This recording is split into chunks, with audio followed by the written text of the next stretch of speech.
Hello කොහොමද ඔයාලට හොඳින් ඉන්නවාද අද හදන්නේ ඔන්න ඔය පොට් එක බලන්නකො මං කොහොමද ඒක හදන්න කියලා ඔය වගේ අර මල් පෙත්ති වගේ හදාගන්න ඕනේ ඒවා හදාගෙන වටේ මේ ටික හලව ගන්න ඕනේ ඊට පස්සේ යට අර ෆිල් වෙලා නැති කොටස තියෙනවනේ ඒ කොටසට අන්න එහෙම නිකන් වැටක් වගේ මේ අපි ඒක මේ අලව ගන්න ඕනේ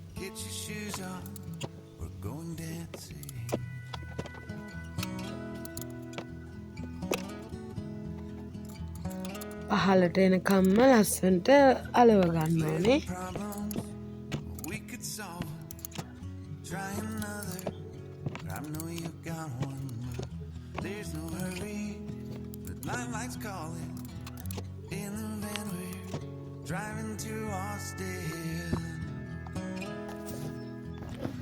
බලන්නකෝ ලස්සනයිද කියලා දැන් අපි පබලු ටිකක් අරන් මේක පොඩ්ඩක් ඩෙකොරේට් කරගමු. එතකොට තවත් ලස්සනයිනේ.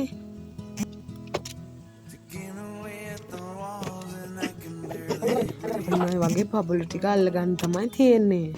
මම ඔය පොට් එකේ නම් දැනට ඔච්චරයි හදන්නේ.